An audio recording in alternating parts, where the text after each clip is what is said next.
Welcome back to the NT podcast. Today we are privileged to have a distinguished guest, Dr. Edwin Yamauchi, a renowned historian and biblical scholar whose expertise spans ancient history, archaeology, and the study of biblical texts.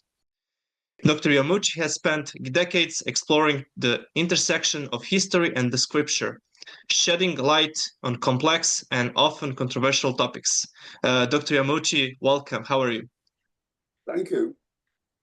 In this episode, we delve into one of the most debated books of the Bible, the book of Daniel. Was Daniel a historical figure, or is he a legendary or symbolic character? How should we approach the claims of skeptics about the book's composition, dating, and historical accuracy? And what can archaeology and historical research tell us about the world of Daniel? Join us as Dr. Yamauchi offers his insights, addresses common objections, and helps us better understand this fascinating text. So, Dr. Yamauchi, my first question for you is, was the prophet Daniel a historical figure? John Collins argues he was not, and that Ezekiel 14 and 28 alludes to an ancient wise figure, likely from the time of Noah and Job, rather than a contemporary. In Ugaritic literature from 13th and 14th century BCE, there is a figure named Daniel, which, according to Collins, increases the likelihood that Daniel is a mythological figure. What is your response to this? Well, before I go into that, let me, for the audience, issue some introductory remarks about the two different approaches to Daniel, which you've already hinted at. The conservative view is that Daniel was an historic figure who lived in the 6th century. He was taken captive by Nebuchadnezzar to Babylon along with his 3 friends, about 605 BC. And he served in the royal court until the fall of Babylon to the Persians, to Cyrus the king. That's the conservative view that views the book of Daniel as scripture inspired with visions of the future. Now, there are some problems with the conservative view, and that was already opposed by a skeptic named Porphyry, who was a pagan who died about 300 AD, who was quoted by the biblical translator Jerome in his commentary on Daniel. And that's the view that is critical of the claims of Daniel.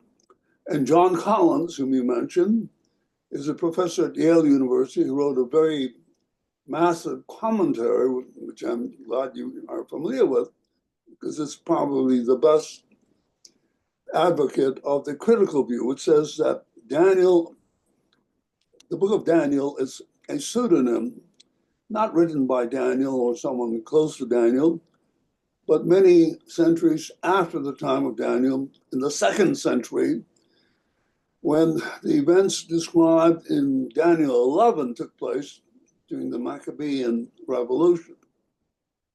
So some of the arguments that have been raised are, as you already started to indicate, arguments for the skeptical view.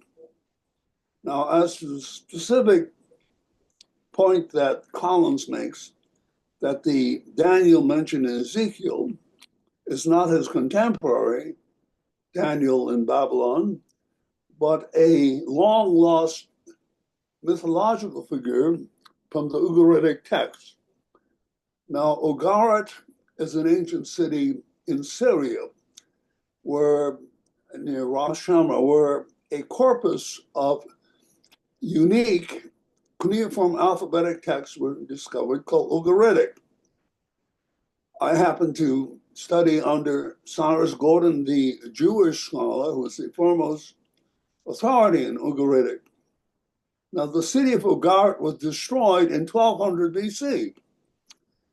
And it is extremely unlikely, although remotely possible, that the figure of Ugaritic Daniel, who was a mythological figure, survived to the time of Ezekiel, who was a contemporary, more or less, of Daniel.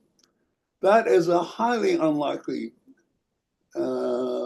prospect. It is more likely that Ezekiel was referring to his contemporary, Daniel. He lived close by there. He'd been removed from Palestine with other exiles, to the area south of Babylon. So that's my answer to your first question.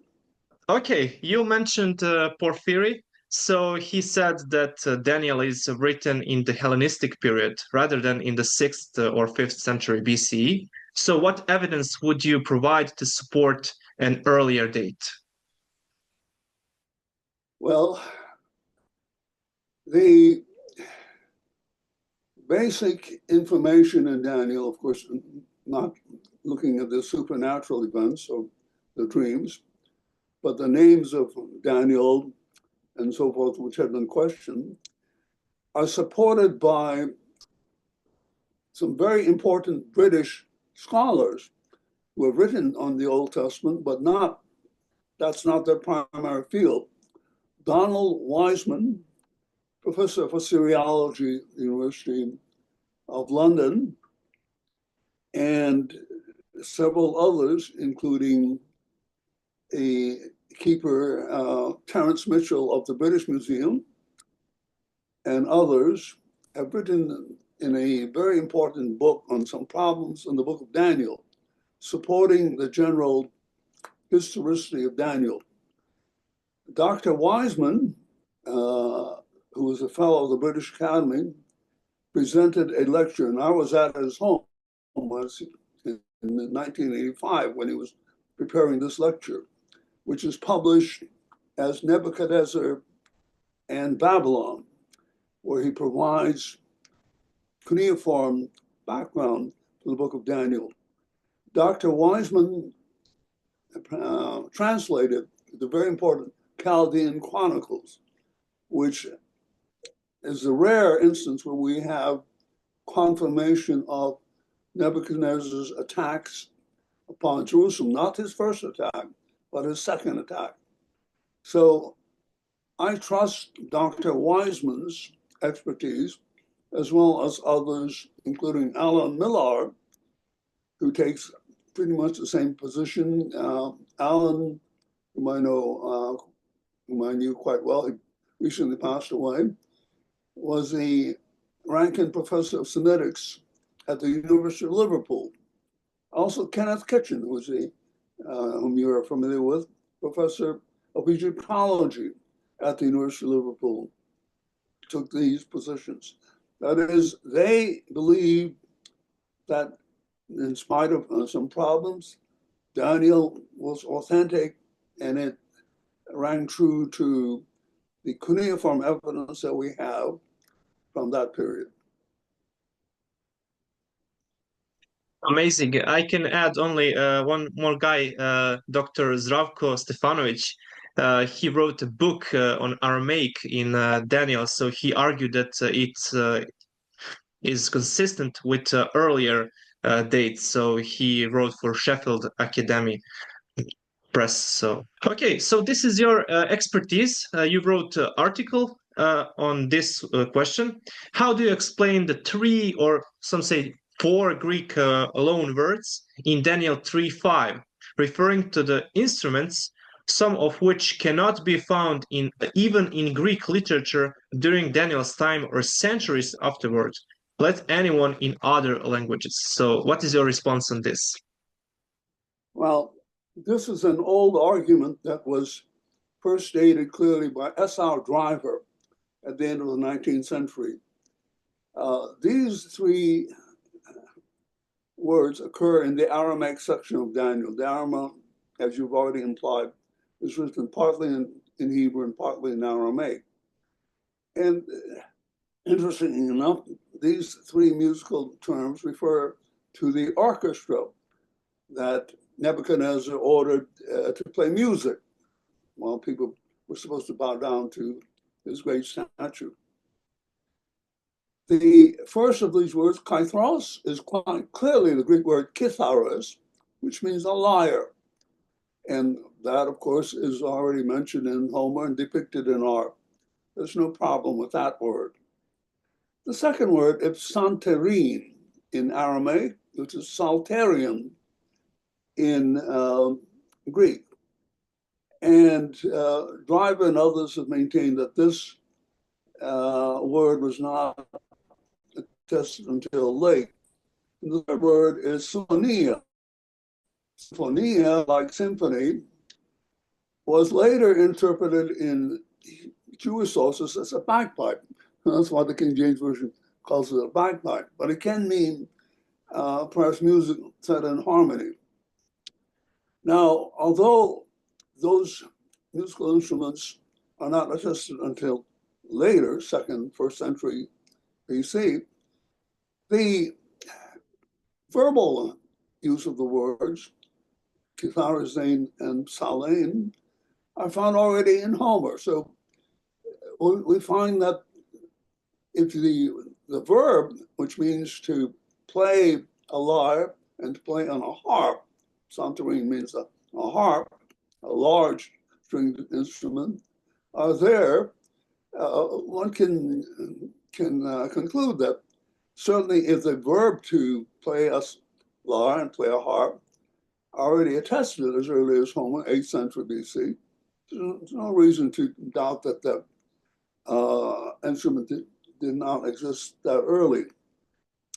Now, the argument that is raised by Driver and others fails to take into account that we have only about 10% of even the leading Greek dramatists of the 5th century, Aeschylus, Euripides, Sophocles, and Euripides.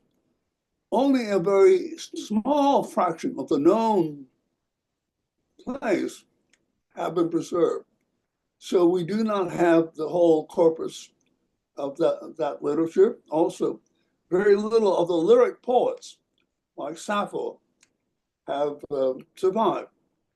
Sappho's poems were deliberately destroyed by the Christians because of her lesbian association. So that's a false argument. Thank you so much, Dr. Yamauchi. And now in Daniel 12:4, it is said, seal it, it is not for you, but for future generations. This is literally one of the most typical ways for forgers to operate. Someone claims to have discovered something hidden or lost and reinforces this by writing within the forgery itself something like, hide this book and it will be found in the future. What is your response? Well, that's true that there are many, especially in the intertestamental period, books that are ascribed to famous people. But that doesn't necessarily apply to Daniel. Let's take the great prophecies of the four kingdoms that Daniel presents in his interpretation of dreams. For example, in the first dream, Daniel 2, he interprets the dream of Nebuchadnezzar of a composite statue made of different metals. And these represent four kingdoms of four empires. Later on, he interprets another dream that describes four empires in terms of different animals, some not being real animals. Now, there are two ways to interpret those four kingdoms. The critical view, which says that Daniel was composed in the 2nd century, takes the first kingdom, and both sides agree that the first kingdom must refer to the Babylonian kingdom of Nebuchadnezzar. That's said explicitly. The head of gold is Nebuchadnezzar. In the more liberal critical view, the second kingdom or empire is believed to be the Median Empire. The third empire is believed to be the Persian Empire. And the fourth empire is believed to be the Hellenistic Empire that was established by Alexander the Great in his conquest in the 4th century. The conservative view holds that the first empire, again, was Babylonian, and that the second empire was Medo-Persian, and the third empire was the Hellenistic Empire, and the fourth empire was the Roman Empire, which, of course, would have been in the future in either case.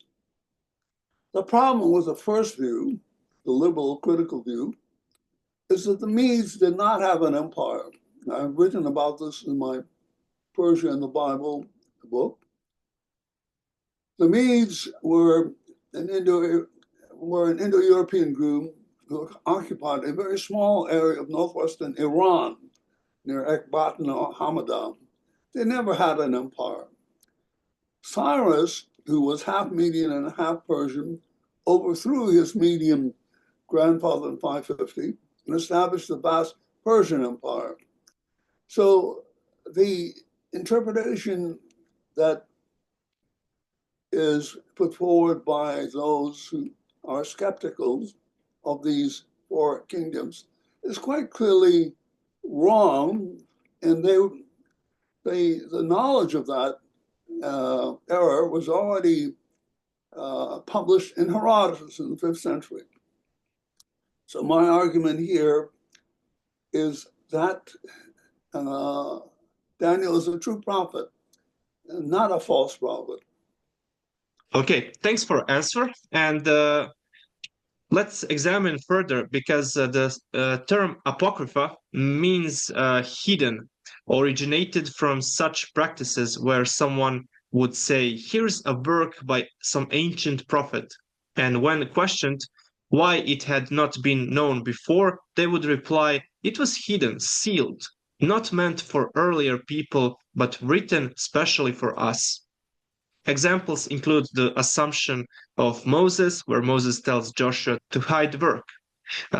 First Enoch, where Enoch writes for the final generation, and fourth Ezra, which mentions 70 hidden books for the initiated.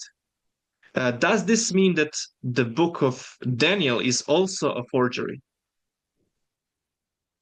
Well, there are two classes of books which are not accepted as canonical by Jews and Protestants. There is about a dozen books called the Apocrypha, which have been accepted by Catholics and the Orthodox Church as deuterocanonical, because they were included in the Septuagint codices of the 4th, 5th century, Alexandrinus, Sinaiticus, and Vaticanus. The apocryphal books can be found in the Roman Catholic Bible, and there's a mixed group of them. The works that you refer to belong to a class of scholars called the pseudepigrapha. And these are harder to find in printed versions because they're available only in a very expensive 2-volume reference work edited by James Charlesworth. However, you can look up these titles in the internet and Wikipedia. You mentioned 4th Ezra. This book is sometimes called 2nd Esdras. It really shouldn't be in the discussion at all, although Collins does raise that, because it is preserved only in full in the Latin in the 9th, 10th, 11th, 12th centuries AD. And scholars speculate that it may have been composed as early as 100 CE or 100 AD. So it's way past the time of the Maccabean period, way past the time of Daniel, and it shouldn't even be in the discussion. Yes, I agree. It cannot be compared with Daniel. Okay, and the book of Daniel is largely very accurate historically from Cyrus to Antiochus Epiphanes. in chapter 11, but suddenly makes entirely wrong predictions about the future, such as how Antiochus would die, undertake another campaign in Egypt, and soon after this, the resurrection would occur.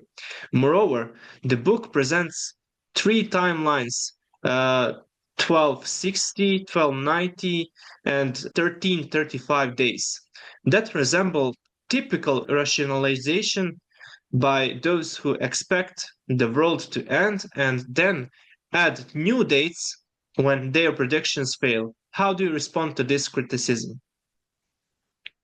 Well, this is an interesting problem.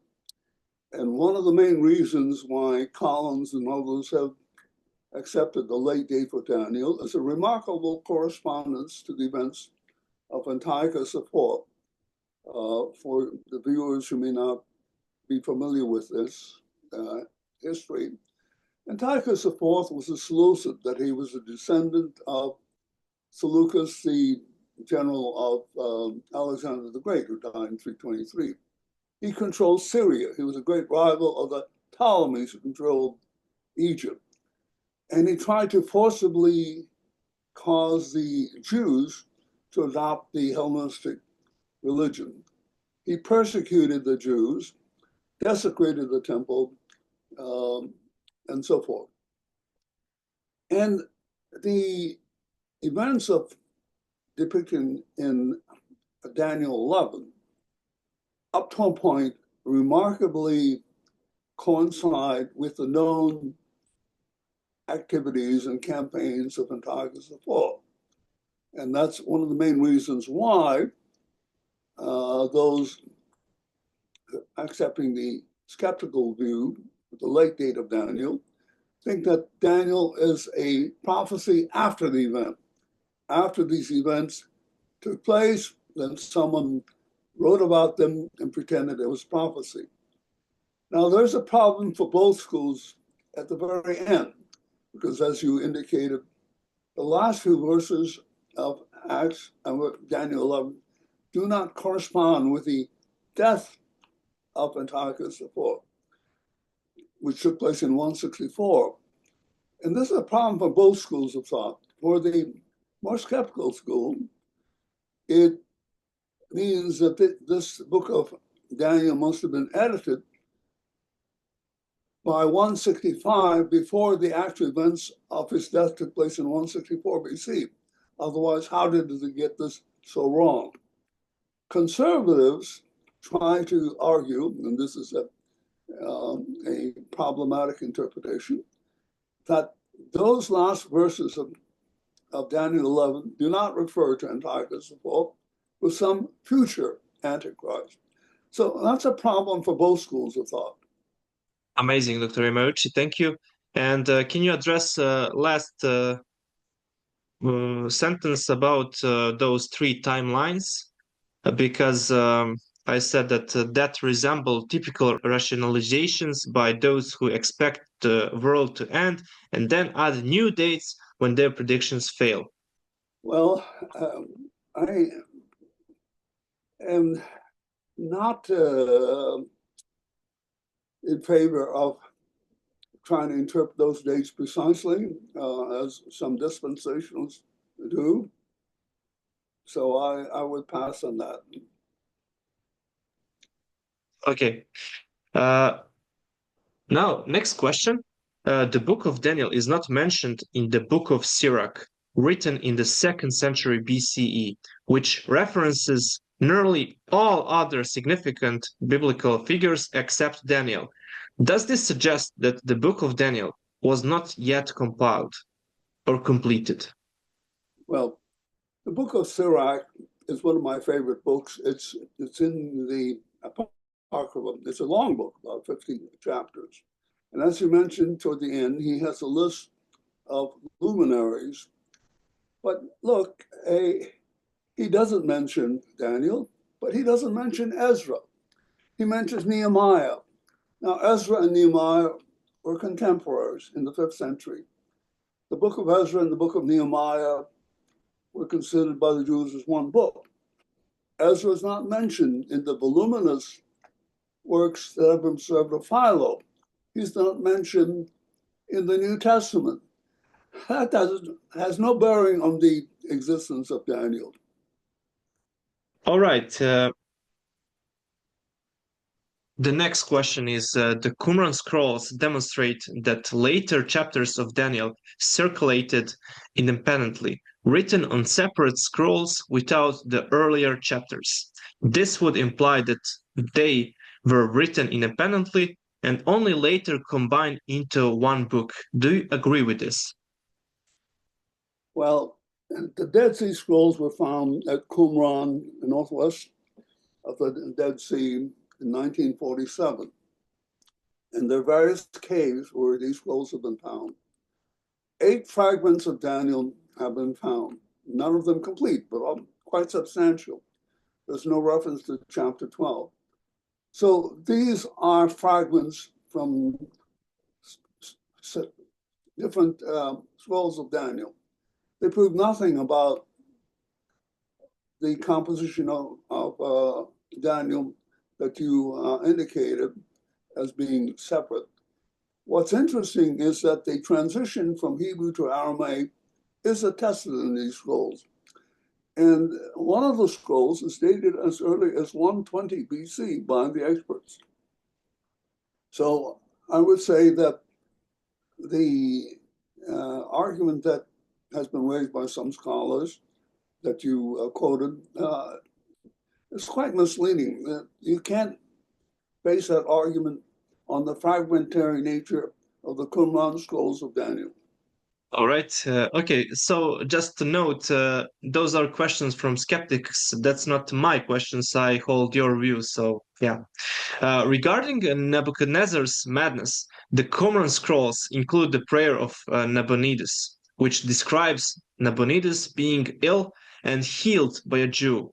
This is considered the original version of the story, especially since Nabonidus historically abandoned his royal duties, retreated to the desert, and promoted a religious cult, possibly earning him a reputation for madness. Over time, the story in Daniel about Nebuchadnezzar's madness may have evolved, replacing Nabonidus with a more well-known king. What is your response to this? Yes, that's a very interesting question. First of all, Nabonidus was the last of the Neo-Babylonian kings. And one of the earlier problems, which you do not mention because it's been resolved, was why was not Nabonidus mentioned in the book of Daniel, but his son Belshazzar was mentioned. Now, that puzzle was solved by the publication of cuneiform text by Raymond Dougherty from the Yale Babylonian Collection, which indicated, as you've already mentioned, that at one point Nabonidus left Babylon and went into the desert called Tema in Arabia, 500 miles away. But he left kingship, Sharutum, to his son Belshazzar, who reigned in his stead. Nabonidus returned just before the fall of Babylon to Cyrus, the Persian 539 BC. We're not sure why Nabonidus made this trip, but we do have some hints from the remarkable funerary stela of his mother, who was discovered in Haran near the Turkish border. She lived to be over 100. She was a devoted follower of the moon god Sin, who was also the god of the city of Ur. Now, the god of Babylon was Marduk, and it may be that the people of Babylon resented his devotion to the god Sin. This is, of course, speculation. But as far as the prayer of Nabonidus is concerned, this was found in Cave 4. And it's a very interesting text, but it's quite different from the madness of Nebuchadnezzar. In the book of Daniel, Nebuchadnezzar acts like a beast. He eats grass. This is called boanthropy. And we have no cuneiform texts that attest this. And of course, the Babylonians, like the Egyptians, would never mention such a disgraceful incident as this.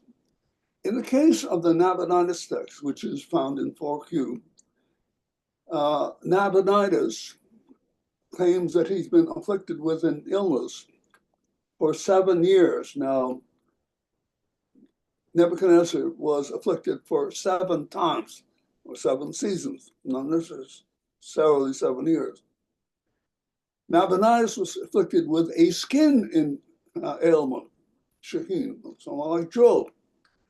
And he sought the help of a Jewish exorcist, it's not named, who urged him to repent. And he repented and he was cured. So there are some striking similarities, but also some differences. Of course, the names are different. One is Nebuchadnezzar, the earliest king. The second is Nabonidus. And the ailments are quite different. So I don't see the exact parallel that some scholars see in this. And I don't think that the story of Nebuchadnezzar, which is probably earlier than the story of Nabonidus, was based on the prayer of Nabonidus. Now, there's an interesting modern parallel to Nebuchadnezzar's temporary insanity. You may or may not know of the movie, The Madness of King George III, the British king who lived at the time of the American Revolution. Toward the end of his reign, he was afflicted with porphyria, which caused him to act very erratically. And this is depicted in this movie. Very good points. And do we have evidence from history or archaeology about madness of Nebuchadnezzar, or is it maybe fictional because we don't have any record about him? So do you find this historical? Well, no, we don't have any records. In fact, we don't have any records at all of his last 30 years.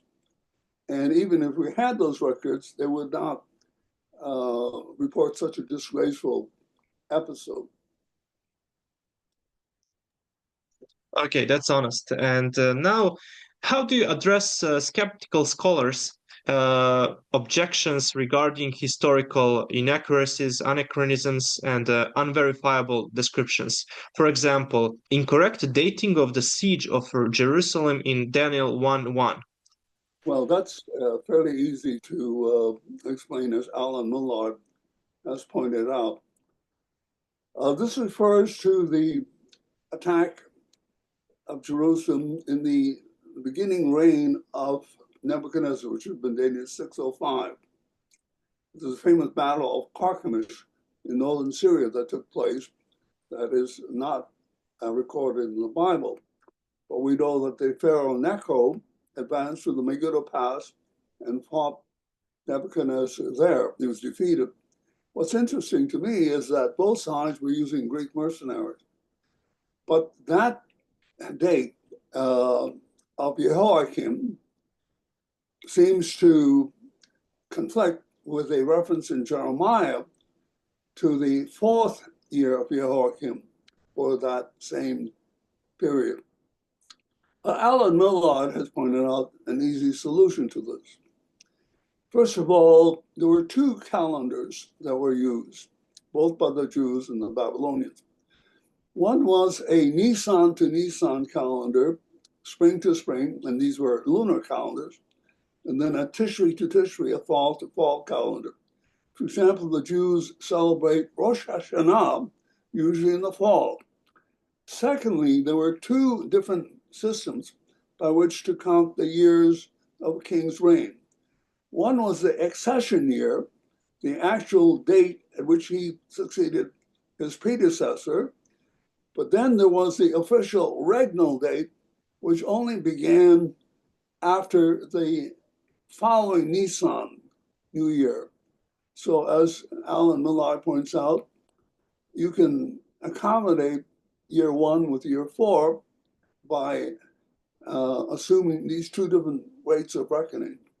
Yeah, I agree, and this is beautiful explanation. I really respect Dr. Alan Millard. He passed away recently, so I'm really sorry. He's a great mind and yeah, expert. So, next thing to discuss is the term Chaldeans. That was not used to denote a class of wise men or magicians. Well, first of all, the word Chaldean, which is the English translation of the transliteration of the Akkadian word Kasdim, refers to a group of people who occupied southern Mesopotamia. They rose in rebellion against the Assyrians, as we know from Assyrian records. And then Nabopolassar, the father of Nebuchadnezzar, seized control and established with his son the Neo-Babylonian Empire, which concluded with the fall of Nabonidus. Later on, the word Chaldean was used by the Greeks to refer to astrologers and diviners. However, Millard points out that as early as the 9th century, in Assyrian texts, the word Chaldean is used both in an ethnic sense and in a professional sense. So that's long before the book of Daniel. Amazing. I didn't know that. So nice. And last thing is about the mythical figure of Darius the Mede. How would you identify this figure? Well, yes, that's probably the most difficult topic for the conservative position. There have been some attempts to try to identify Darius the Mede with various figures in cuneiform literature. John Whitcomb wrote a monograph, and then William Shea also wrote a learned article trying to identify this figure with a figure known from cuneiform records as Gubaro. In fact, there are two Gubaros. And then there is the view of Professor Wiseman and Alan Millard that Darius the Mede was possibly, and there's no evidence for this, a royal title for Cyrus the Persian. Now, none of these positions is really entirely satisfactory. I don't know if you can see the book that I'm holding up. Well, Yeah, in this, Persian Bible. Yeah. on the Medes, I do discuss this very difficult topic. And to my mind, there is no real entirely satisfactory solution to this. So I would say that this is probably the most difficult issue for those who hold the conservative position. Okay, I appreciate that because that's an honest answer, and we should be um, humble. So nice. And next question: the genre of court tales, emphasizing living in a pagan context while remaining faithful, avoiding defilement by pouring food, for example, typically dates to centuries after Daniel's time. For example, Esther, Tobit. Similarly, the apocalyptic genre, with visions of kingdoms, symbolic dreams of animals, and named angels like Michael or Gabriel, also belongs to the later Second Temple literature, like the Enochic corpus, many apocryphal works. So, uh, is this an argument for a later date of Daniel?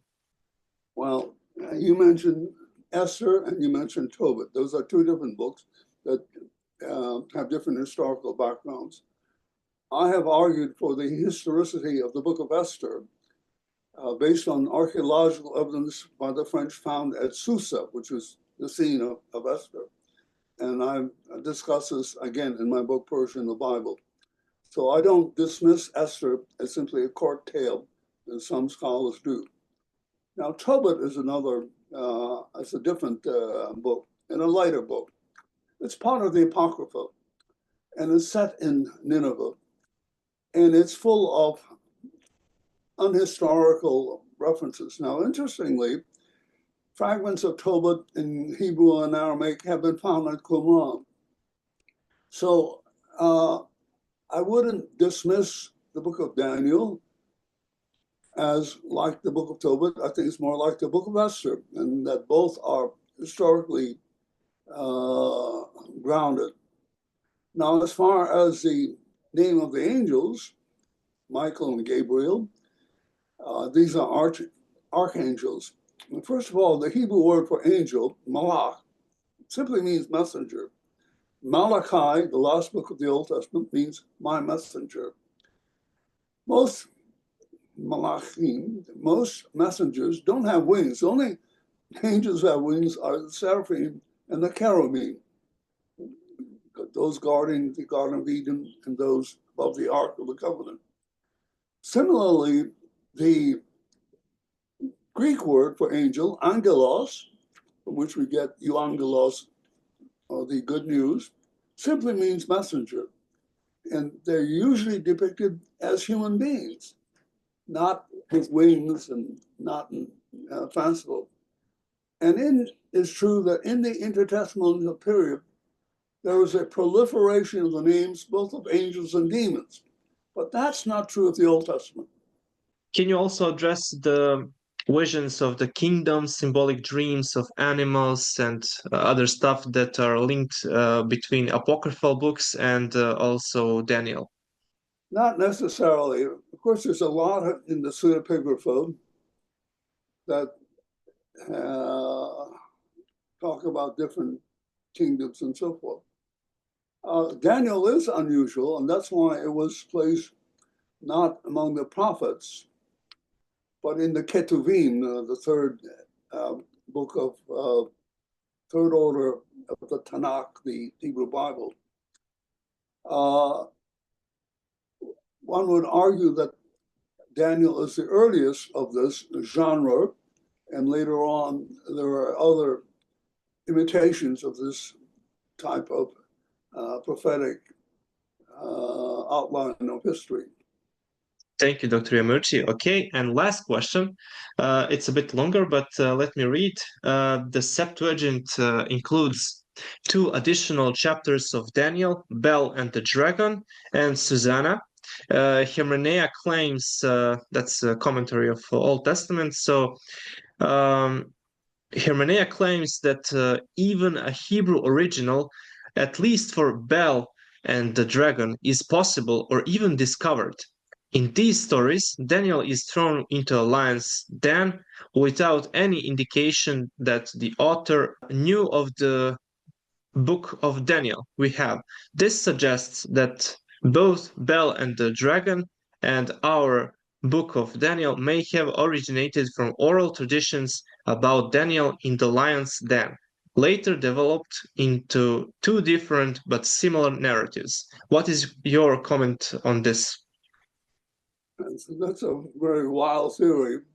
The story of Daniel being rescued from the lion or the friends from the fiery furnace have nothing in common with the story of Bel and the Dragon and Susanna, which are very entertaining additions to the Septuagint of Daniel.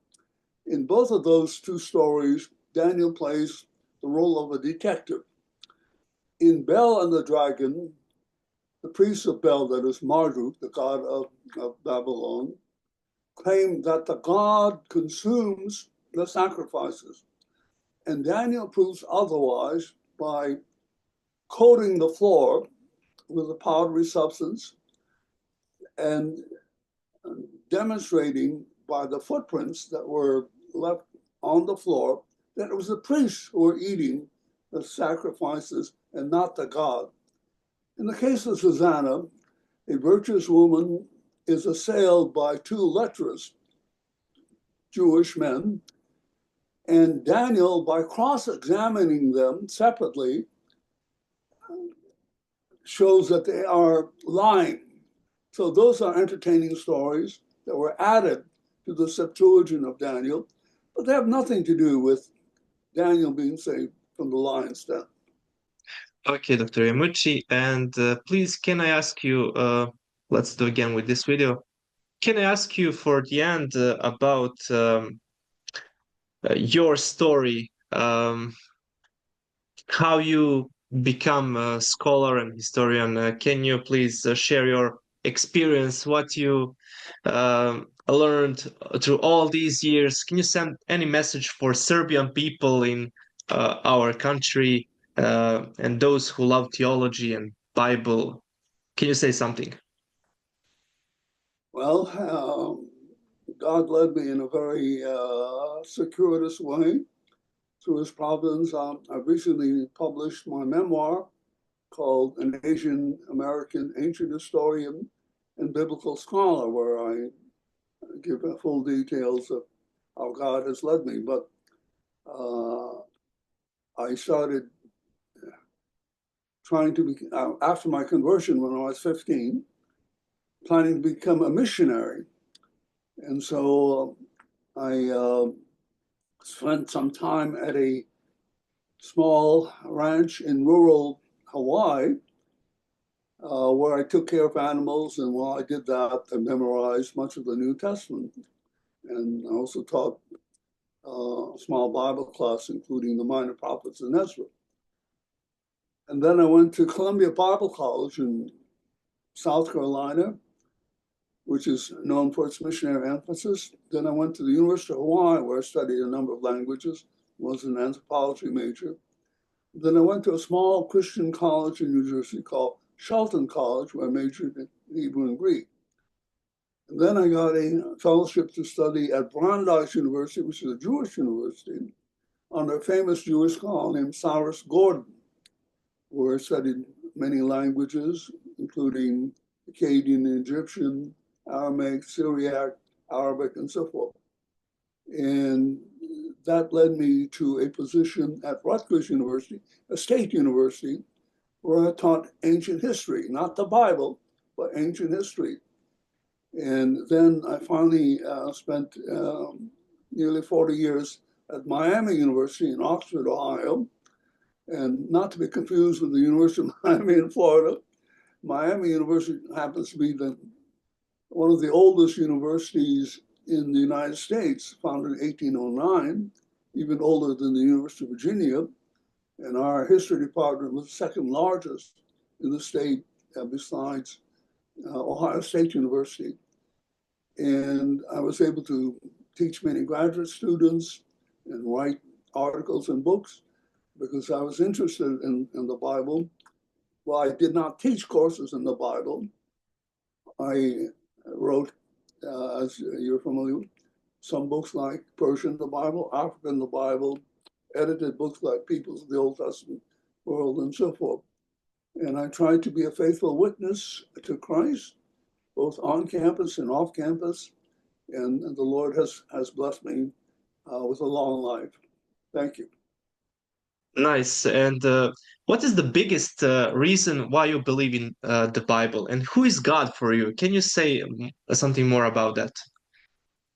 Well, when I accepted Christ at the age of 15, he became my Lord and Savior. And I felt his presence and his leading. And before that time, I hadn't read a page of the Bible. But the more I read the Bible and the more I learned about the background of the Bible, I became convinced in the revelation of God, both in the Old Testament and the New Testament, and his work by the Holy Spirit among believers throughout the world, like yourself. Amazing story, and thank you for sharing your experience. And any final word for those who want to study more Daniel and other things in the Bible? What advice can you give for people who are interested in the Bible? Well, I don't know if they are able to buy books like Kenneth Kitchen's Reliability of the Old Testament, my books on Persia and the Bible. But if not, there's the internet is full of both good and bad stuff. There's a lot of bad stuff out there, but there's also a lot of good stuff out there. Yeah, what other scholars do you recommend beside Alan Millard, Kitchen, and Wiseman and others that you mentioned? Are there any other that you would suggest? Well, there are books by some very good Old Testament scholars in the United States. John Walton and has written some very excellent books.